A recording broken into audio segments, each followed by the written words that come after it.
তো সেক্ষেত্রে আমরা কোশ্চেন প্যাটার্ন অনুযায়ী আগাবো। লিসেনিং এ যেমন আমরা সেকশন 1 দেখেছিলাম, লিসেনিংটা খুবই ইজি, ওটা যদি আবার রিপিট করা লাগে রিপিট করব, তবে আমাদের রিডিংটা শুরু করে দেওয়া উচিত।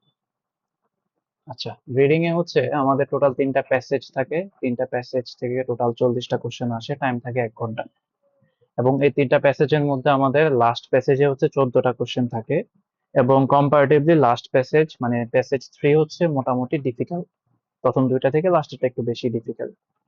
আমরা যদি টাইমের কথা চিন্তা করি, প্রথম প্যাসেজের জন্য আমরা 15 মিনিট রাখতে পারি, দ্বিতীয় প্যাসেজের জন্য 20 মিনিট, থার্ড প্যাসেজের জন্য আমরা 25 মিনিট টাইম রাখতে পারি, টোটাল 1 ঘন্টা। এই টাইম পিরিয়ডটা যদি আমরা মেনটেন করতে পারি প্যাসেজ অনুযায়ী, তাহলে ইজিলি হচ্ছে আপনি সবগুলো কোশ্চেনের অ্যান্সার দিতে পারবেন। কোনো একটা প্যাসেজে যদি বেশি টাইম নিয়ে নেন, তাহলে আসলে পরবর্তী প্যাসেজে টাইম কমে আসবে, এবং পরবর্তী জিনিসগুলো আসলে একটু ডিটেইলড না দেখে সলভ করা যায় না, তখন আপনারা হচ্ছে বিপদে পড়ে যাবেন। বিপদে পড়ে যাবেন কেন? কারণ প্যাসেজ 1 এবং প্যাসেজ 2 তে যে কোশ্চেন প্যাটার্ন গুলো আসে, এগুলো ম্যাক্সিমাম টাইমই হচ্ছে কিওয়ার্ড অথবা কিছু স্পেসিফিক পয়েন্টের উপর ডিপেন্ডেবল থাকে, এবং ইজিলি হচ্ছে ফাইন্ড আউট করা যায়। কিন্তু প্যাসেজ 3 তে বা মাঝে মধ্যে প্যাসেজ 2 তেও কিছু কোশ্চেন প্যাটার্ন আসে, যেগুলো আসলে একটা লাইনের উপর ডিপেন্ড করে সলভ করা যায় না, ফুল একটা ছোট প্যারাগ্রাফ পড়তে হয়। তো সেক্ষেত্রে আসলে টাইমটা অনেক বেশি লেগে যায়। এজ লাইক আমি যদি একটা কোশ্চেন প্যাটার্ন বলি, list of headings, MCQ, information matching, অথবা list of people, sentence completion, এই টাইপের কোশ্চেন প্যাটার্ন গুলো আসলে একটু টাইম বেশি নিয়ে নেয়। তো সেক্ষেত্রে আমরা প্যাসেজ 1-এ যত কম টাইম নেওয়া যায় ততটাই ভালো হবে আমাদের জন্য। তবে ম্যাক্সিমাম টাইম আমরা 15 মিনিট নিব, এর বেশি নিব না। ওকে। তো জেনারেলি হচ্ছে প্যাসেজ 1-এ দুইটা টাইপের কোশ্চেন প্যাটার্ন থাকে। খুবই কমনলি দুইটা কোশ্চেন প্যাটার্ন পাওয়া যায়, একটা হচ্ছে ফিল ইন দ্য গ্যাপস, এবং সেকেন্ড ওয়ান হচ্ছে ট্রু ফলস নট গিভেন। দুইটা জিনিস সলভ করার পদ্ধতি প্রায় সিমিলার, তবে এখানে আসলে শর্টকাট কিছু জিনিস আমরা মেনটেন করব যাতে আমাদের টাইম সেভ হয়। আপনি যদি লাইন বাই লাইন প্যাসেজ গুলো পড়েন, লাইন বাই লাইন প্যাসেজ পড়েও কিন্তু আপনি অ্যান্সার গুলো ফাইন্ড আউট করতে পারবেন, অথবা আপনি হচ্ছে স্ক্যানিং স্কিমিং করেও অ্যান্সার গুলো ফাইন্ড আউট করতে পারবেন। তবে এখানে প্রবলেমটা হচ্ছে অনেক সময় আমরা স্ক্যান করে যে লাইন থেকে অ্যান্সারটা আসে ওইটা খুঁজে পেলেও স্পেসিফিক যে ওয়ার্ডটা আমাদের অ্যান্সার হবে ওইটা আসলে খুঁজে পেতে একটু কষ্ট হয়। তো সেই ক্ষেত্রে আমরা কি করি, আমরা হচ্ছে কিছু গ্রামারের হেল্প নিই। তো এটা হচ্ছে আমি আপনাদেরকে দেখাবো না, আমি হচ্ছে আরেকটু ডিফিকাল্ট কোনো একটা প্যাসেজ দেখাই, তাহলে আপনার জন্য ইজি হবে, যেখানে আসলে আমরা গ্রামারের হেল্প নিয়ে কিছু একটা সলভ করতে পারবো। যেমন 14 টেস্ট ওয়ানটা আমরা দেখি, the importance of children's play. Okay, এটা আমরা দেখি। তো এখানে বেসিক্যালি আমরা কোন পদ্ধতিটা অবলম্বন করব? আমরা অবলম্বন করব যে স্পেসিফিক লাইন থেকে কোশ্চেনটা আসছে, শুধুমাত্র ওই লাইনটা আমরা পড়বো, বাকি কোনো লাইন আমরা পড়বো না। তো সেই ক্ষেত্রে আমরা কি করি, আমরা নর্মালি স্ক্যান করি। স্ক্যান করি কোন জিনিসটা? স্ক্যান করি হচ্ছে কিওয়ার্ড অথবা any type of number. For example, আপনার এই প্যাসেজের মধ্যে যদি কোনো নাম্বার অথবা টাইম পিরিয়ড দেওয়া থাকে, ওইটা কিন্তু আপনি এই প্যারাগ্রাফ থেকে বা প্যাসেজ থেকে ইজিলি ফাইন্ড আউট করতে পারবেন, স্ক্যান করে বের করতে পারবেন। তো এই টাইপের কোনো নাম্বার যদি কোনো কোশ্চেনের মধ্যে দেওয়া থাকে, ওইটাকে হচ্ছে আপনি স্ক্যান করার জন্য সিলেক্ট করবেন। এবং মনে রাখবেন যে কিওয়ার্ড অথবা যে নাম্বারটা আপনি স্ক্যান করার জন্য সিলেক্ট করেছেন, ওইটার উপর কখনো অ্যান্সার ডিপেন্ডেবল না। আমি আবারও রিপিট করি। ফর এক্সাম্পল, আমি এখানে ম্যাজিক্যাল কিংডম, এটা হচ্ছে আমার ইনভার্টেড কমার মধ্যে, আমি এটাকে কিওয়ার্ড হিসেবে নিতে পারি। তো এখন যদি আমি এটাকে কিওয়ার্ড হিসেবে নেই, এই যে এখানে একটা অ্যান্সার বসবে, এই অ্যান্সারটা কখনোই এই ম্যাজিক্যাল কিংডম ওয়ার্ডটার উপর ডিপেন্ডেবল না, মানে কানেক্টেড না, অন্য কোনো কিছুর উপরে কানেক্টেড থাকবে, এই লাইনেরই অন্য কোনো কিছুর উপরে কানেক্টেড থাকবে। বাট যেটা আমার কিওয়ার্ড, এইটার উপরে সে কখনো কানেক্টেড না। আমার কিওয়ার্ডটা শুধুমাত্র আমাকে প্যাসেজে লাইনটা খুঁজে পেতে হেল্প করবে। এটা ট্রু ফলস নট গিভেন হোক অথবা ফিল ইন দ্য গ্যাপস হোক, সকল ক্ষেত্রে যখন আমরা কোনো কিওয়ার্ড সিলেক্ট করি, এই কিওয়ার্ড গুলো আসলে আমাদেরকে লাইন খুঁজে পেতে সাহায্য করে। এগুলোর সাথে কখনো ট্রু ফলস নট গিভেন অথবা ফিল ইন দ্য গ্যাপস এর অ্যান্সার কানেক্টেড না। ওকে। তো এখান থেকে আমি কি করব, আমি হচ্ছে প্রত্যেকটা লাইন থেকে কিওয়ার্ড সিলেক্ট করব, অথবা এনি টাইপ অফ নাম্বার আমি পেলে সিলেক্ট করব। ওকে, সবার প্রথম আমরা দেখে নিই আমাদের রিকোয়ারমেন্ট কি। ওয়ান ওয়ার্ড অনলি, তার মানে আমরা এখানে যে অ্যান্সার গুলো লিখবো প্রত্যেকটা অ্যান্সার ওয়ান ওয়ার্ডের হবে, এর বেশি কিছু লিখতে পারবো না, বা কোনো নাম্বার আমাদের অ্যান্সার হিসেবে আসবে না। ওকে, আমরা প্রথমটা দেখি। একটা জিনিস বলে রাখি, যেহেতু কোশ্চেন 1 নাম্বার থেকে শুরু হচ্ছে, এটা প্যাসেজ 1 হোক, প্যাসেজ 2 হোক বা প্যাসেজ 3 হোক, প্রত্যেকটা প্যাসেজের প্রথম কোশ্চেনটা ফার্স্ট প্যারাগ্রাফ থেকে আসার পসিবিলিটিস বেশি, আনলেস যদি ইনফরমেশন ম্যাচিং অথবা লিস্ট অফ হেডিংস আসে, তাহলে একটু ব্যতিক্রম হতে পারে। Fill in the gaps, true false not given, MCQ, list of people, যাই আসুক না কেন, প্রত্যেকটা কোশ্চেন শুরু থেকে হচ্ছে আসার পসিবিলিটিস বেশি থাকে প্রথম কোশ্চেনটা, এবং ওরা সিরিয়াল মেনটেন করার টেন্ডেন্সি সবসময় দেখায়। যদি প্যাসেজ ডিফিকাল্ট হয়, তাহলে একটা কোশ্চেন থেকে আরেকটা কোশ্চেনের মধ্যে গ্যাপ থাকবে অনেক বেশি। আর যদি কোশ্চেন ইজি করার ট্রাই করে, তাহলে প্রত্যেকটা কোশ্চেনের মাঝখানে যে লাইনের গ্যাপ গুলো থাকবে, এগুলো খুবই কম থাকবে। পার্থক্য এতটুকুই। তবে ম্যাক্সিমাম টাইমে হচ্ছে সিরিয়াল মেনটেন করার ট্রাই করে। সিরিয়াল বলতে 1 নাম্বারটা যদি আপনি এখানে পান, 2 নাম্বারটা হয়তো আপনি এখানে পাবেন, 3 নাম্বারটা হয়তো আপনি এখানে পাবেন, এভাবে ডাউনওয়ার্ড ট্রেন্ডের দিকে ওরা সিরিয়াল মেনটেন করার ট্রাই করে। কখনো এমন হবে না যে আপনি 1 নাম্বার এখানে পাচ্ছেন, 2 এখানে পেলেন, 3 আবার ফার্স্ট প্যারাগ্রাফে চলে আসছে, এরকম হয় না। এটা আসলে একটা প্যাসেজের স্ট্যান্ডার্ড মেনটেন করার কারণে এই সিরিয়ালটা মেনটেন করতে হয়। Okay, building a magical kingdom may help develop these. তার মানে আমরা যখন একটা ম্যাজিক্যাল কিংডম বিল্ড করব, সে কোনো একটা কিছু ডেভেলপ করবে, মিনিংটা হচ্ছে এটা। এবং একটু লক্ষ্য করলে দেখবেন এখানে সেন্টেন্স গুলো কিন্তু ইনফরমেশন ওরিয়েন্টেড। এখানে কোনো স্টার্টিং এ ক্যাপিটাল লেটার নাই, যেমন এখানে দেখেন বুলেট পয়েন্ট আকারে দিচ্ছে আমাদেরকে, ক্যাপিটাল লেটার নাই, এবং এন্ডিং এ কোনো ফুল স্টপ নাই। দ্যাট মিনস আপনার এই যে ইনফরমেশনটা পাচ্ছেন, এইটা আপনি পুরো একটা সলিড লাইন থেকে পাবেন না, হয়তোবা 2টা বা 3টা লাইনের মিক্স করে সামারাইজ করে এখানে ওরা একটা কোশ্চেন তুলে দিচ্ছে। এখানে প্রত্যেকটা কোশ্চেন সেম টাইপের। আমরা যদি আরেকটু নিচে যাই, এখানে দেখেন প্রত্যেকটা কোশ্চেন সেম টাইপের, কোনোটার এন্ডিং পাচ্ছি না আমরা। তো সেক্ষেত্রে আমরা কি করব, সেক্ষেত্রে আসলে একটু ডিফিকাল্ট হয়ে যায়। নর্মাল যে rules feel in the gaps এর, ওইটা থেকে একটু ডিফিকাল্ট হয়, কারণ আমাদের একের অধিক লাইন পড়ার প্রয়োজন পড়তে পারে। ওকে, আমি এখানে ম্যাজিক্যাল কিংডম পাচ্ছি। আমি ফার্স্টে হচ্ছে এই 2টা ওয়ার্ড স্ক্যান করে খুঁজে বের করব। কোন জায়গা থেকে স্ক্যান করব? একদম ফার্স্ট লাইন থেকে স্ক্যান করব। দেখেন ফার্স্ট লাইনে হচ্ছে আমি ম্যাজিক্যাল কিংডম পেয়ে গেলাম। ওকে, এটা আমি হচ্ছে হাইলাইট করে ফেলি। এই অভ্যাসটা গেইন করতে হবে, যখন আপনি মেইন এক্সাম দিবেন তখনও সেম হাইলাইট করে ফেলবেন, তাহলে পরবর্তী লাইন অথবা সেকেন্ড কোশ্চেনটা খুঁজে পেতে খুবই সাহায্য করবে আপনাকে এই জিনিসটা। ওকে, ম্যাজিক্যাল কিংডম আমি মার্ক করলাম, এখন আমি মিনিং বোঝা ট্রাই করি। Building a magical kingdom may help develop. তার মানে যদি আমরা ম্যাজিক্যাল কিংডম বিল্ড করি, এটা হয়তোবা কোন একটা কিছু ডেভেলপ করতে হেল্প করতে পারে। এখন কোন একটা কিছু, যে এই জিনিসটা আমি বললাম, এটাই হচ্ছে আমার আনসার। আমাকে এটাই খুঁজে বের করতে হবে আসলে ম্যাজিক্যাল কিংডম বিল্ড করলে কোন জিনিসটা আমাদের ডেভেলপ হয়। তা আমরা একটু দেখি এখান থেকে কোনো কিছু ডেভেলপ হয় কিনা, পরে দেখি। যেমন এখানে দেখি এখানে কোনো কিছু নাই। আচ্ছা, এখানে আমরা দেখি she is creating an enchanting world although she is not aware of it. একজন মানুষের কথা বলছে, যা হচ্ছে নাম হচ্ছে অ্যালাইস, বয়স হচ্ছে 6 বছর, এটাই এখানে বললো। This fantasy is helping her take her first step towards her capacity for creativity. দেখেন, this fantasy means magical kingdom বোঝাচ্ছে, এখানে প্লুরাল আসছে। এখানে ম্যাজিক্যাল কিংডমে প্লুরাল এখানে বসছে কি, দিস ফ্যান্টাসি। এই ফ্যান্টাসিটা কি করে, helping her take her first steps towards her capacity for creativity. তার মানে তার যে ক্যাপাসিটি আছে, ওই ক্যাপাসিটির ক্রিয়েটিভিটিটা বাড়ানোর জন্য এক স্টেপ সামনের দিকে অগ্রসর করে অথবা ডেভেলপ করে। এই কোশ্চেনটা একটু ডিফিকাল্ট, এজন্য হয়তো বা বুঝতে একটু কষ্ট হতে পারে। এরকম ডিফিকাল্ট পাবেন অথবা মেইন এক্সামে তার থেকে ইজি পাবেন।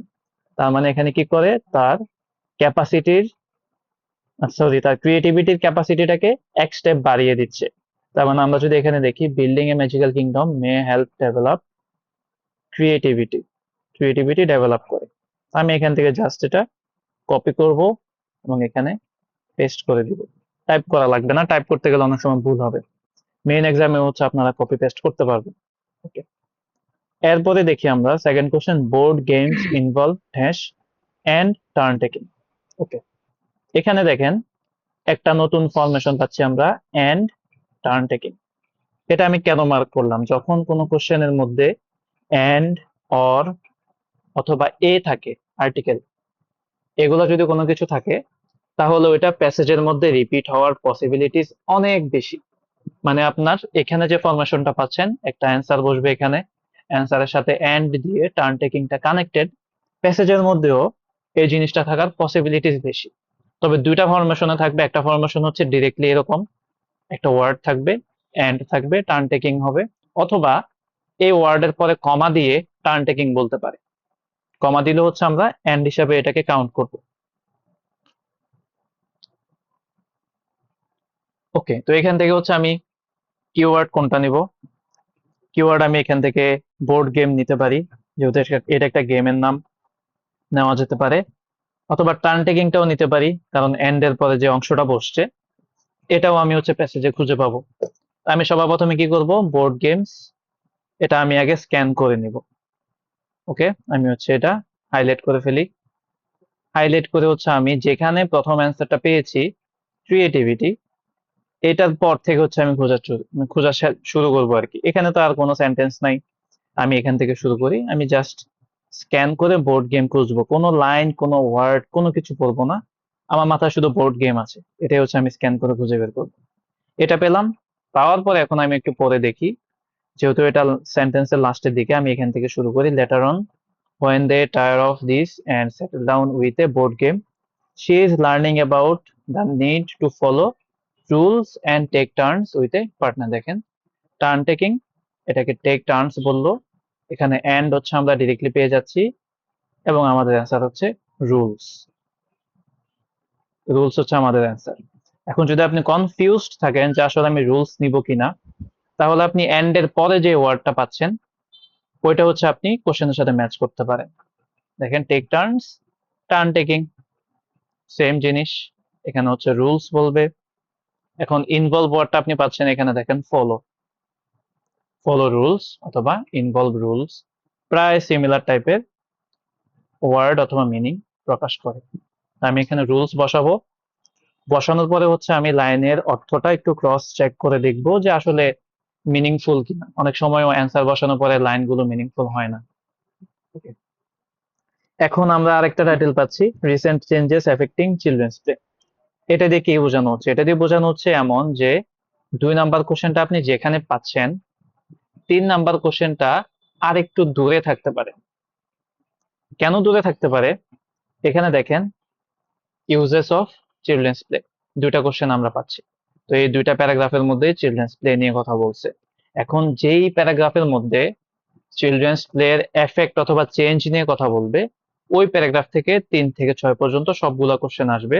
এজন্য ওদেরকে একটা টাইটেলের মধ্যে দিয়ে দিচ্ছে। টাইটেল কেন দিচ্ছে? কারণ এগুলা কোনো কমপ্লিট সেন্টেন্স না, এগুলো হচ্ছে ইনফরমেশন। যদি কমপ্লিট সেন্টেন্স হতো তাহলে হয়তো বা আপনাকে এই টাইপের কোনো টাইটেল দিত না। এগুলো আসলে একই টাইপের কোশ্চেনের বিভিন্ন রকমের ফরমেশন, প্র্যাকটিস করতে করতে হয়ে যাবে। ওকে, এখন হচ্ছে আমরা এখান থেকে কিওয়ার্ড নেওয়ার ট্রাই করি। Population of dash have grown, এই লাইনে কোনো কিওয়ার্ড নাই, কারণ এই লাইনে কোনো নাউন অথবা নাম্বার আমরা কিছুই পাচ্ছি না। যদি এই টাইপের ভাই, সিনারিও আসে, হ্যাঁ বলেন। Sorry for interruption.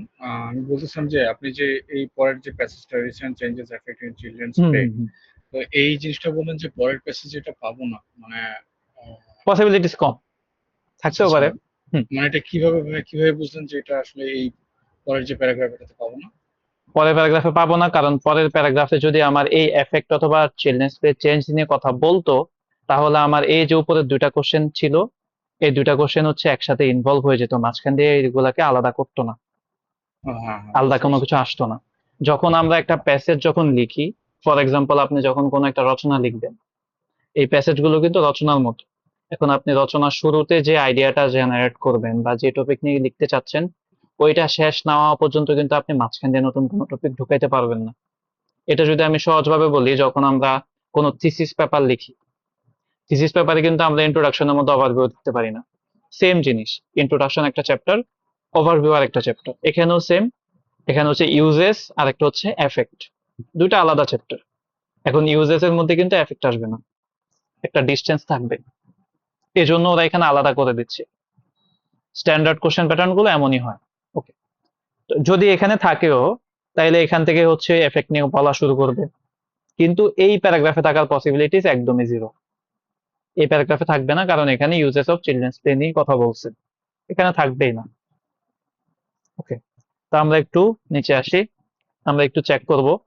কিন্তু এখানে দেখি population of dash have grown, এখানে কোনো কিওয়ার্ড আমরা পাচ্ছি না, কোনো ক্লু পাচ্ছি না যেটা দিয়ে আমরা আসলে স্ক্যান করব। এখন এখান থেকে যদি আমি পপুলেশন ওয়ার্ডটা নিয়ে নেই, এটা চেঞ্জ হতে পারে, পিপল আসতে পারে, হিউম্যান আসতে পারে, বা অন্য যে কোনো কিছু আসতে পারে পপুলেশনের পরিবর্তে। তো সেক্ষেত্রে আমরা কি করব, আমরা এটাকেই হচ্ছে সাপোর্টিং কিওয়ার্ড হিসেবে নিতে পারি। এখন আমি কি করব, আমি কোন প্যারাগ্রাফে পিপল রিলেটেড কোনো কথা বলছে বা প্লুরাল কোনো কিছু বলে কিনা, একের অধিক মানুষজন নিয়ে কোনো জায়গায় কথা বলে কিনা, ওইটা দিয়ে খুঁজে বের করব। এবং এখানের মধ্যে হচ্ছে এই জিনিসটাই ডিফিকাল্ট, এই অংশটা। ওকে, তো আমরা দেখি পপুলেশন বা পিপল খুঁজে পাই কিনা। এখান থেকে শুধু আমরা স্ক্যান করব, কোথাও কোনো পিপল বা কোনো কিছু পাই কিনা। এখানে কোথাও নাই। কোনো লাইন পড়বেন না, শুধু স্ক্যান করে যাবেন, যে ওয়ার্ডটা আমার মাথায় আছে পিপল, ওইটা আমি স্ক্যান করব। এখানেও নাই, দুইটা প্যারাগ্রাফ স্কিপ করলাম আমরা। এখানে আমরা আসি, এই যে পিপল আমরা এখানে পাচ্ছি, এটা আমি হাইলাইট করে ফেলি। এখন আমি এটা একটু পরে দেখি। Pointing out that over half the people in the world now live in cities. Okay, এটাই আমার অ্যান্সার হবে, এই লাইন থেকেই আমি মার্ক করে ফেলি। ওকে, এখানে কোশ্চেনে কি বলছে, কি population of dash have grown, কোন একটা জায়গার পপুলেশন বেড়ে যাচ্ছে। সেম জিনিস যদি আমরা এখানে দেখি, pointing out that over half the people of the world now live in cities, তার মানে সিটিতে ওভার হাফ পিপল বসবাস করে, মানে টোটাল পপুলেশনের 50% থেকেও বেশি মানুষ এখন সিটিতে বসবাস করে। That means the population of cities have grown, এটাই হচ্ছে অ্যান্সার। তার মানে আমরা এখানে সিটিজ বসাবো। এভাবে হচ্ছে অর্থগতভাবে ম্যাচ করতে হবে। যদিও এটাই হচ্ছে সবাই ভুল করবে, এই কোশ্চেনের মধ্যে এটাই ভুল করবে, কারণ এখানে কোনো কিওয়ার্ড নাই এবং খুঁজে পাওয়ার কোনো ক্লু দিচ্ছে না ওরা এখানে। আবার পরের গুলো ইজি হয়ে যাবে, একটা ডিফিকাল্ট একটা ইজি, এমনই হয়। এখানে ভাই দেখেন। আরেকটা বিষয়, হ্যাঁ বলেন। ওই যে থার্ড প্যারাগ্রাফ হিউম্যান জি। স্পেসিস, ওইখানেও তো এটাকে পপুলেশন বোঝায় না, যেটা থার্ড প্যারাগ্রাফ প্লে। আপনি একটু স্ক্রল আপ করেন তাহলে বোঝা যাবে। এই যে এখানে যে play in all its rich variety of, এরপরে যে লিখছে যে achievement of the human species, doctor David, হ্যাঁ এটার কথা বলেছিলাম। তো এটা ওকে, কি কোনো, হ্যাঁ এটা আপনি কিওয়ার্ড নিতে পারেন, কিন্তু এখানে কি কোনো জায়গায় পপুলেশন গ্রোথ নিয়ে কিছু পাচ্ছেন? কোনো জায়গায় না কিছু না দেওয়া বলেন নেই। নাই, মানে এই যে টাইম ওয়েস্টিং যে বিষয়টা আপনি তো মনে হ্যাঁ হয় হ্যাঁ যে হ্যাঁ হ্যাঁ, বুঝতে পারছেন স্পিসিস আমি। এর সাথে তো আসলে পপুলেশন কাছাকাছিও যাচ্ছে না। স্পিসিস তো হচ্ছে স্পেসিফিক কোনো প্রজাতি বোঝাচ্ছে। আচ্ছা আচ্ছা স্পেসিফিকেশন যখন চলে আসে তখন স্পিসিসে আমরা যাই, যখন আমরা ওভারঅল বুঝাই তখন আমরা পপুলেশন বা পিপল বুঝাই। আচ্ছা আচ্ছা, বুঝতে পারছি। ওকে, এই জন্য হচ্ছে আমি স্পিসিসটা নিচ্ছি না, এবং এখানে আমি আসলে কোথাও গ্রোথ রিলেটেড কিছু পাচ্ছি না, এজন্য এটা আমি আসলে দেখিনি। আর এখানে হচ্ছে প্রবলেম সলভিং এর কথা বলছে, আর এখানে আসলে চেঞ্জেস এর কথা আসছে, এফেক্টের কথা আসছে। এই যে দেখেন, চেঞ্জিং টাইমস, চেঞ্জিং আমি এখানে পাচ্ছি, দ্যাটস দ্য রিজন আমি এখানে পিপল রিকল করেছি। ওকে, তো এখন আমি সিটিজ বসালাম। এখন হচ্ছে আমার পরের 4, 5 এবং 6, এই তিনটা কোশ্চেনের জন্য আমার লাইন হচ্ছে এটা, এটার উপর আমি ফোকাস করব। এই লাইনটার উপরে বেসিস করে তিনটা কোশ্চেন আমাকে ওরা দিয়ে দিত। এখন আমি এখান থেকে কিওয়ার্ড খুঁজে বের করি, এটা হচ্ছে আমার ফ্রি প্লে। ফ্রি প্লে হচ্ছে আমার keyword. Opportunities for free play are limited due to, free প্লেটাকে কোনো একটা কারণে লিমিটেড করে দিচ্ছে। ওই কারণগুলো কি? তিনটা কারণ, একটা হচ্ছে ফেয়ার অফ ড্যাশ, আরো একটা ফেয়ার অফ ড্যাশ, দুইটা জিনিসের ভয়, এবং একটা জিনিস বেড়ে যাওয়া, ইনক্রিজড ড্যাশ ইন স্কুলস। ওকে, তিনটা কারণে লিমিটেড করে দিচ্ছে। তো আমরা এখান থেকে এটা তো পেলাম সিটিস, আমি হাইলাইট করে ফেলি, এটা একটা আনসার। এখান থেকে হচ্ছে আমরা পড়া শুরু করি। দেখেন ইমিডিয়েটলি পরের সেন্টেন্সে আপনি ফ্রি প্লে পেয়ে যাচ্ছেন, এবং যদি আমরা এখানে ফ্রি প্লে পাই, এতটুকুর মধ্যেই হচ্ছে আমার বাকি সবগুলো অ্যান্সার আমি পাবো। স্কুলস এতটুকুর মধ্যে, এখানে দেখেন স্কুলস, এটা আমরা স্কুলস পাচ্ছি। এটা আমি জাস্ট এখন বলে দিলাম, এই সেম প্যারাগ্রাফে থাকার পসিবিলিটিস বেশি থাকে, এর জন্য বললাম। নট অলওয়েজ যে এখানে থাকবে, হয়তো বা এই প্যারাগ্রাফে কিছু ইনফরমেশন এখানেও দিতে পারে, কোনো সমস্যা নাই, বাট সিরিয়াল মেনটেন করবে। আমরা একটু দেখি ফ্রি প্লেটাকে কেন লিমিটেড করে দিচ্ছে। Okay, the opportunities for free play which I experienced almost every day of my childhood are becoming increasingly scarce. Scarce মানে কি লিমিটেড বোঝাচ্ছে বা লিমিটেশন বোঝাচ্ছে। He says outdoor play is আচ্ছা দেখেন আমি এগুলা মার্ক করে দিচ্ছি, আমি বোঝাচ্ছি কেন। ভিকটিমস এই দুটো ওয়ার্ড আমি মার্ক করেছি দেখেন। ফেয়ার অফ মানে কি ভয় অথবা কোনো একটা কিছু নেগেটিভ জিনিস বোঝায়। যদি আমরা ভয় না বুঝতে পারি তাহলে আমরা বুঝবো যে নেগেটিভ কোনো কিছু। তো এখানে বলছে কি বিকামিং ইনক্রিজিংলি স্কার্স মানে হচ্ছে ডে বাই ডে কমে যাচ্ছে, এটা লিমিটেড হয়ে যাচ্ছে। এটা রিজন হচ্ছে risk to do with traffic, ট্রাফিকের একটা রিজন, অথবা ভিকটিমস অফ ক্রাইম, এটা একটা রিজন। এখন যদি আপনি এখানে দেখেন fair of traffic fair of crime বসান তাহলে কিন্তু অর্থগতভাবে মিলে যায়, তবে আমরা এটা নিচ্ছি না এখন, আমরা আরেকটু পরে দেখি। এখানে বলছে কি risk to do with traffic, এটা হতে পারে as well as parents.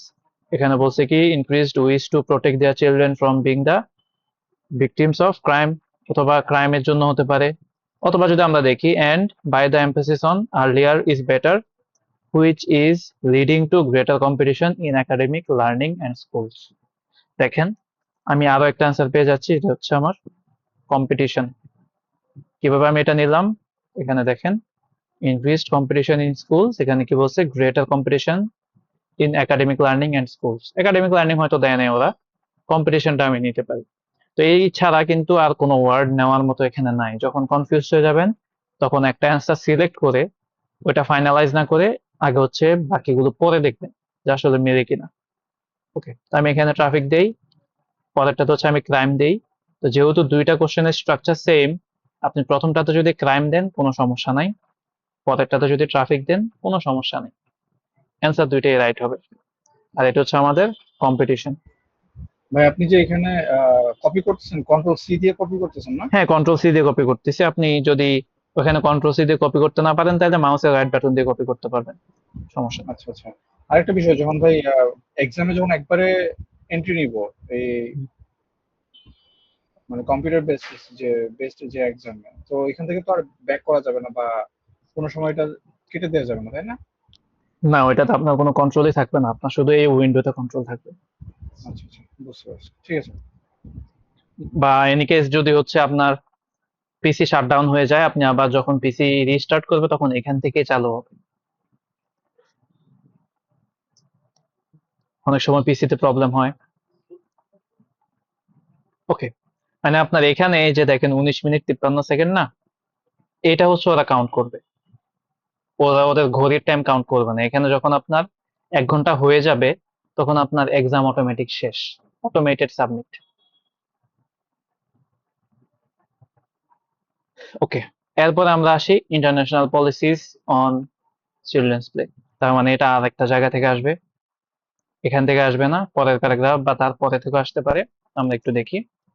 It is difficult to find dash to support new policies. Okay, এখানেও তেমন কোনো কিওয়ার্ড পাচ্ছি না, আমি এখানে চাইলে নিউ পলিসি এটাকে রাখতে পারি, যেটা আসলে আমাকে হেল্প করবে। ওকে, তো নিউ পলিসি যেখানে পাবো সেখানে হচ্ছে আমরা ডিফিকাল্ট বা অন্য কোনো নেগেটিভ ওয়ার্ড খোঁজার ট্রাই করব, তাহলে আমি বুঝতে পারবো ওই লাইন থেকে আমার অ্যান্সারটা আসবে। আমি এখান থেকে দেখি ইন্টারন্যাশনাল বডিজ, এখানে কোনো আমি পলিসি পাই কিনা। এই যে ডেভেলপ পলিসিস এখানে একটা পাচ্ছি, কিন্তু নিউ পলিসি আমি পাচ্ছি না। আমি ধরে নিতে পারি যে আসলে ডেভেলপ একটা পলিসি ডেভেলপ করাটাকে নিউ পলিসি বলা হয়। আমরা একটু পরে দেখি এখানে ফ্যাসিলিটিস এন্ড আচ্ছা, ল্যাক হচ্ছে আমার একটা নেগেটিভ ওয়ার্ড, যেটা হচ্ছে আমার ডিফিকাল্টের সাথে মিলে যাচ্ছে। তার মানে আমার ল্যাকিংস থাকা অথবা কোনো একটা কিছু ডিফিকাল্ট হওয়া প্রায় সিমিলার জিনিস। আমি একটু পরে দেখি। But what they often lack is the evidence to base policies on. It is difficult to find hash to support new policies. Okay, new পলিসিকে সাপোর্ট করার জন্য কোনো একটা কিছু খুঁজে পাওয়া হচ্ছে ডিফিকাল্ট। দ্যাট মিনস আমি যদি এভিডেন্স ওয়ার্ডটাকে নেই তাহলে আমার জন্য মোটামুটি বোঝা যাচ্ছে যে এটা অ্যান্সার হবে। আমি আপাতত এভিডেন্স নিয়ে নেই, এভিডেন্সের ল্যাকিং ছিল বা আছে এটা টাইপের কিছু একটা বোঝাচ্ছে প্যাসেজের মধ্যে, আমি এখানে এটা বসাই। ইট is difficult to find evidence, okay, two support new policies. এখানে আমি আর একটু পরে দেখি, এখান থেকে দেখি international bodies like the United Nations and the European Union have begun to develop policies concerned with children's right to play and to consider implications for leisure facilities and educational programs. But what they often lack is the evidence to base policies on. তার মানে আমি এর আগের লাইনগুলোতে কোথাও আমি কোনো একটা word নিয়ে কনভিন্সড না বলতে আসলে আপনি যখন এখান থেকে কোনো ওয়ার্ড নিবেন এই জিনিসগুলো তো ম্যাচ করতে হবে আপনার বাকি ওয়ার্ডগুলো সাপোর্ট ডিফিকাল্ট এই জিনিসগুলো কাছাকাছি হলেও ম্যাচ করতে হবে যেগুলো আসলে আগের লাইনগুলোতে কোথাও ছিল না আমি এখানে এভিডেন্স ওয়ার্ডটাকে অ্যান্সার হিসেবে নিব এগুলো হচ্ছে আপনার ক্রস চেক করার জন্য শুরুতে এভাবে ক্রস চেক করতে হবে পরে যখন অভ্যস্ত হয়ে যাবেন তখন আপনি নিজে বুঝতে পারবেন যে কোন প্যাসেজের কোন প্যারাগ্রাফের কোন লাইন থেকে এটা আসছে আপনি ইজিলি ফাইন্ড আউট করতে পারবেন মানে একটা প্যাটার্ন ওরা মেনটেন করে অনেকগুলো সলভ করলে প্যাটার্ন বুঝে ফেলবেন okay research needs to study that অথবা study the impact of play on the rest of the child's test তার মানে ইম্প্যাক্ট এটা হচ্ছে একটা ইম্পর্টেন্ট ওয়ার্ড এই লাইনের জন্য এটা কিওয়ার্ড না অবশ্যই কিওয়ার্ড না এটা ইম্প্যাক্ট আমরা নিলাম এই যে চাইল্ডস এই জিনিসটাকে আমি কিওয়ার্ড হিসেবে নিতে পারি কারণ এই যে দেখেন চাইল্ডস এর এই ফরমেশনটা খুব বেশি টাইম প্যাসেজের মধ্যে আসার পসিবিলিটিস কম থাকে মানে এই টাইপের ফরমেশন আসে না সহজে তো আমরা অ্যান্সারটা নিব হচ্ছে ইম্প্যাক্টের উপর ডিপেন্ড করে যদি চাইল্ডস খুঁজে পাই তখন আমরা ইম্প্যাক্ট দেখব যদি চাইল্ডস এর কোনো একটা কিছুতে কোনো কিছুর ইম্প্যাক্ট থাকে তাহলে ওইটা আমরা অ্যান্সার হিসেবে নিব ওকে আমরা এখান থেকে চাইল্ডস খুঁজে বের করে এখানে চাইল্ড পাচ্ছি চাইল্ড ইনিশিয়েটেড এখানে কোথাও ইম্প্যাক্ট পাই কিনা দেখি না এই লাইনে কোথাও ইম্প্যাক্ট নাই বা একটু দেখি আচ্ছা এখানে আমরা ইম্প্যাক্ট পাচ্ছি এটা আমি একটু মার্ক করে ফেলি and we want to know what the long term impact of play it's a real challenge এখানে নাই এই ইম্প্যাক্ট আসলে চাইল্ডের কোনো কিছুতে পড়ে কিনা এটা দেওয়া নাই শুধু ইম্প্যাক্ট দেওয়া আমরা আরেকটু পড়ি এখানে আমরা আরেকটা ইম্প্যাক্ট পাচ্ছি তাই আমি মার্ক করে ফেলি ওকে পরে দেখি there is very little data on the impact it has আমরা এই যে দেখেন এটা আমরা ফরমেশন পেয়ে গেলাম আমরা ফরমেশনটা আমি আপনাকে দেখাচ্ছি এখানে আমি চাইল্ডস জাস্ট মার্ক করলাম মার্ক করে এখানে লেটার লাইফ যেহেতু আমরা ওয়ান ওয়ার্ড অ্যান্সার নিব আমরা শুধু লাইফ নিব চাইল্ডস লাইফ লেটার যদি নিয়ে নেই তাহলে অ্যান্সার হবে না সিঙ্গেল একটা ওয়ার্ড নিব এখন দেখেন আমি ফরমেশনটা কি ম্যাচ করলাম দেখেন দ্য ইম্প্যাক্ট অফ প্লে এখানে দেখেন দ্য চাইল্ডস এখানে দেখেন সেম জিনিস আর্টিকেল গুলো মিলে যাচ্ছে এখন আর্টিকেল গুলো মিলে যাচ্ছে এটা কিন্তু কাকতালীয় কোনো কিছু না ম্যাক্সিমাম অ্যান্সারের ক্ষেত্রে যখন আপনি আর্টিকেল পাবেন কোশ্চেনের মধ্যে ওই আর্টিকেলটা প্যাসেজে মিলে যাবে কারণ একটা কোশ্চেন যদি স্ট্যান্ডার্ড হইতে হয় তাহলে গ্রামাটিক্যালি 100% কারেক্ট হতে হয় আর আপনাকে এখানে যদি এই আর্টিকেল গুলো বাদ দিয়ে কোশ্চেন মেক করে যেমন উপরে যেগুলো ছিল fair of traffic fair of crime এই লাইনটা যদি না দিত তাহলে কিন্তু আপনি সলভ করতে পারতেন না কোনো না কোনো কিছু আপনাকে দিয়ে দিবে ওইটার উপরে বেস করে আপনাকে এগুলো সলভ করতে হবে না হলে আসলে অনেক বেশি ডিফিকাল্ট হয়ে যাবে জিনিসগুলো এখন আমি হচ্ছে এই জিনিসটা তো দেখালাম আমি একটু অ্যান্সার গুলো চেক করি কয়টা হয়েছে আমরা এখানে 7টা 8টা কোশ্চেন সলভ করেছি আমরা একটু দেখি আসলে কয়টা অ্যান্সার হয়েছে এরপর হচ্ছে আমি আরেকটা প্যাসেজ বের করে কিছু আলাদা টিপস এন্ড ট্রিক্স দেখানোর ট্রাই করব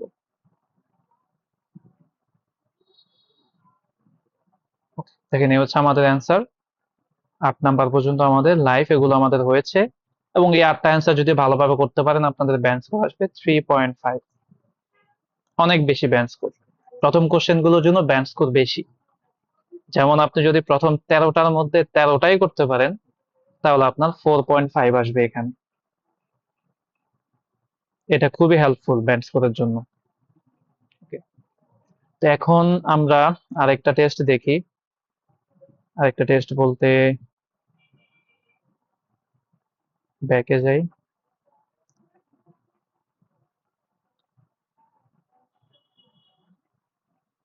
ওকে আলেকজান্ডার অ্যান্ডারসন আমি জাস্ট এখান থেকে কোশ্চেন গুলো দেখাবো আপনাদেরকে ফিল ইন দ্য গ্যাপস দেখাবো দেখবেন অনেক কিছু সাপোর্ট পাবেন দেখেন প্রথম কোশ্চেনে was born in Scotland early life বলছে আর্লি লাইফ মানে কি প্যাসেজের স্টার্টিং এ থাকবে এখানে থাকবে বর্ন ইন স্কটল্যান্ড স্কটল্যান্ড আপনার কিওয়ার্ড 1831 আপনার কিওয়ার্ড দেখেন আপনি দুইটাই পাবেন এখানে খুব শর্টকাটে দেখাচ্ছি এগুলো জাস্ট ফলো আপের জন্য এখানে দেখেন ফাদার ওয়াজ এ ড্যাশ। এখানে আমি সবচেয়ে বেশি ফোকাস করব এ। কেন ফোকাস করব? যখন কোনো কোশ্চেনে এ দিয়ে দিবে, ম্যাক্সিমাম টাইম এটা আপনি প্যাসেজে খুঁজে পাবেন অ্যান্সার আগে। দেখেন, এ সাকসেসফুল মার্চেন্ট, অ্যান্সার হবে কি? মার্চেন্ট হবে। Father was A merchant. কেন আমি মার্চেন্ট নিব? কারণ আমাকে এখানে ওয়ান ওয়ার্ড নিতে বলেছে। যদি টু ওয়ার্ড দিত তাহলে আমরা এখানে লিখতাম father was a successful merchant. এখানে সাকসেসফুল ওয়ার্ডটা আসবে না। পরের কোশ্চেন গুলো আমরা দেখি। এখানে দেখেন 1855 এ চলে আসছে আমরা, এখানে ছিল 1831। এরপর এখানে দেখেন 1866।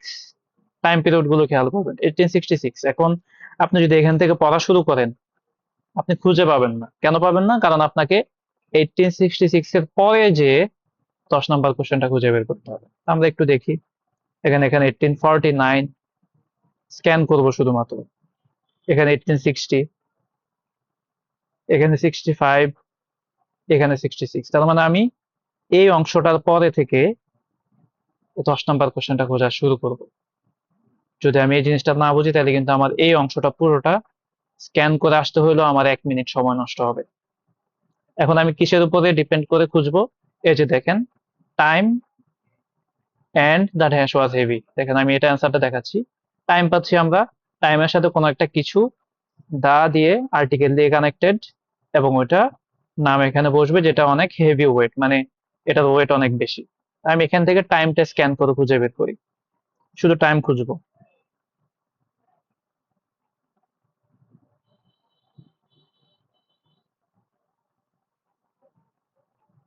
এই যে দেখেন টাইম পাচ্ছি আমরা। ইকুইপমেন্ট। হ্যাঁ, এখানে দেখেন দা ওয়েট অফ ইকুইপমেন্ট। দেখেন এখানে আর্টিকেলটা আমরা মিলে যাচ্ছে, এই যে এটা মিলে যাচ্ছে, এখানে আপনি ইকুইপমেন্ট বসাবেন।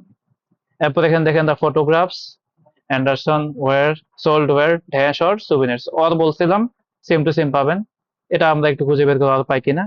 এখানে যেহেতু আমরা ইকুইপমেন্ট নিয়েছি, এটার পরে থাকবে আমার পরের কোশ্চেনটা। দেখেন এখানে দেখেন অর পাচ্ছি আমরা, সুভিনিয়ার্স অর কি হতে পারে? গিফটস। এটা গিফটস। আমার অ্যান্সার, নিয়ে নিবো এটা আমি। কিভাবে বুঝবো? এখানে সুভিনিয়ার্স প্লুরাল, গিফটস হচ্ছে প্লুরাল, দুইটাই হচ্ছে সিমিলার টাইপের, এখানে আমি গিফটস বসাই দিব। যদি আমার কনফার্মেশন প্রয়োজন হয় তাহলে আমি গ্রামাটিক্যালি কনফার্মেশন পেতে পারি, এই তো। অথবা যদি আপনি আরো খুঁজতে চান, এখানে দেখেন পিপল ওয়ান্টেড পাস্ট টেন্স, এখানে হচ্ছে সোল্ড ওয়ার, এটাও পাস্ট টেন্স। এভাবে মিলাইতে পারেন, অনেকভাবে মিলানো যায়। যদিও এটা এভাবে মিলানোর চেষ্টা করবে না কেউ, কারণ এটা ইজিলি পেয়ে যাচ্ছি আমরা। এরপর আমরা কোথায় খুঁজবো? 1870s, 1880s, এই দুটার পরে যে আমরা দেখবো ইস্টার্ন রিভার্স কিওয়ার্ডটা খুঁজে পাই কিনা। যদি খুঁজে পাই তখন আমি অ্যান্সার কি খুঁজে বের করব? একটা অ্যান্সার যেটার আগে হচ্ছে একটা এ থাকবে। যদি এ থাকে ভালো, না থাকলে সমস্যা নাই, কিন্তু ইস্টার্ন রিভার্স আমি অবশ্যই খুঁজে পাবো।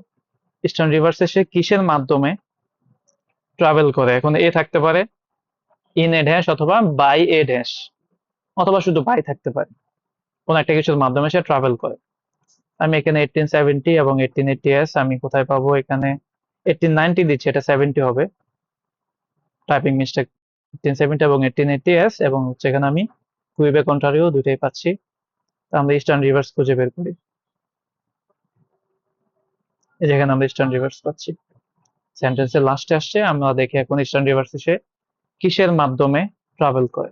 দেখেন he was specially fond of the wildness and often travel by canoe, জায়গার নাম দিয়ে দিচ্ছে, এবং আদার ইস্টার্ন রিভার্স। তো এখানে কিসের মাধ্যমে ট্রাভেল করে? ক্যানয়। আপনি যদি এটা অর্থটা ম্যাচ করেন, দেখেন took many trips along eastern rivers in a canoe. ক্যানয়ের মাধ্যমে, ক্যানয় হচ্ছে ছোট নৌকা যেগুলো, এগুলোকে ক্যানয় বলা হয়। 1875, 1897, 1885 সিপিআর। আমি হচ্ছে সিপিআর খুঁজে বের করবো, 1885 খুঁজে বের করবো। আমার এখানে 1885 আমি খুঁজে পাচ্ছি, এবং এখানে আমি সিপিআর ও খুঁজে পাচ্ছি। তার মানে আমার লাইন এখান থেকে অ্যান্সারটা আসবে। এখানে দেখেন কি বলছে, work for CPR in 1885 and photographed the dash and the railway at Rogers Pass। এখানে এন্ড পাচ্ছি আমরা। এখানে দেখি সে কিসের ছবি তোলে। এখানে বলছে কি, mountains. He took photographs of the mountains and the progress of construction. Mountains article পাচ্ছি আমরা এখানে, ফটোগ্রাফস দ্য মাউন্টেন্স, আমি মাউন্টেন্স বসাবো। এখন কোশ্চেন আসতে পারে এই যে অংশটা, এটা পুরোটা বাদ, কারণ আমরা এখানে 13 নম্বর কোশ্চেনে চলে আসছি, প্যাসেজ শেষ। এই অংশটা বাদ, এখান থেকে আমি কোনো ফিল ইন দ্য গ্যাপস পেলাম না। এরপরে আমার এখানে মাঝখান দিয়ে অনেক বড় একটা অংশ, যেমন এখান থেকে শুরু করে অনেক উপরে এতটুকু পর্যন্ত আমি কিন্তু কোনো ফিল ইন দ্য গ্যাপস পাই নাই। এই অংশগুলো থেকে কি আসবে? এই অংশগুলো থেকে আসবে ট্রু ফলস নট গিভেন, মানে আপনার কোনো প্যারাগ্রাফ বাদ যাবে না। কোনো জায়গায় যদি আপনি লং কোনো গ্যাপ দেখেন, ওই লং গ্যাপের মধ্য থেকে হচ্ছে বাকি কোশ্চেন প্যাটার্ন গুলো ওরা দিবে। তো এই জিনিসগুলো আসলে বিভিন্ন প্যাটার্নে সলভ করা যায়। তা আমি যে জিনিসটা দেখালাম, এটাতে আসলে আপনি মোটামুটি অ্যান্সারের কনফার্মেশন পাবেন। আমি জাস্ট আজকে দেখালাম, আমি আপনাদেরকে একটা বা দুইটা প্যাসেজ শুধুমাত্র feel in the gap solve করতে দিব, বাট এখন দিব না। এখন দিব না বলতে আমাদের হচ্ছে ট্রু ফলস নট গিভেন আরো একটা কোশ্চেন প্যাটার্ন বাকি, যেহেতু আমাদের ট্রু ফলস নট গিভেন আলাদা কোশ্চেন প্যাটার্ন সেম প্যাসেজের জন্য, ওইটাও যদি আপনারা শিখে ফেলেন তখন আপনারা প্যাসেজ 1 1 থেকে 13 পর্যন্ত সলভ করা শিখতে পারবেন বা সলভ করতে পারবেন। এবং ওইটা মোটামুটি ভালোই ডিফিকাল্ট। ট্রু ফলস নট গিভেনে আসলে ফিল ইন দ্য গ্যাপসে যেভাবে কনফার্মেশন পাচ্ছেন অ্যান্সারের, true false not given confirmation বের করাটা অনেক কনফিউজিং, পাওয়া যায় কিন্তু অনেকটা কনফিউজিং। কনফিউজিং বলতে ফলস এবং নট গিভেনের মধ্যে আপনার পাজেল হয়ে যাওয়ার পসিবিলিটিস বেশি থাকবে। যদিও এটা পাজেল হওয়ার মতো কিছু না, দুইটা ডিফারেন্ট জিনিস, ফলস এবং নট গিভেন। বাট ইনিশিয়ালি যখন প্র্যাকটিস শুরু করবেন তখন হয়তোবা পাজেল হতেও পারেন, কারণ ম্যাক্সিমাম স্টুডেন্ট এখানেই হচ্ছে বেশি টাইম ওয়েস্ট করে। এবং যদি আপনার ট্রু ফলস নট গিভেনটা মোটামুটি আপনি ক্লিয়ার করতে পারেন, তাহলে আপনার এখানে 15 মিনিট টাইম লাগবে না 13টা কোশ্চেন সলভ করতে, হয়ে যাবে ইনশাল্লাহ, টাইমের মধ্যেই হয়ে যাবে। ওকে, আর লিসেনিং এ সেকশন 1 কি প্র্যাকটিস করেছিলেন আপনারা? হ্যাঁ ভাই,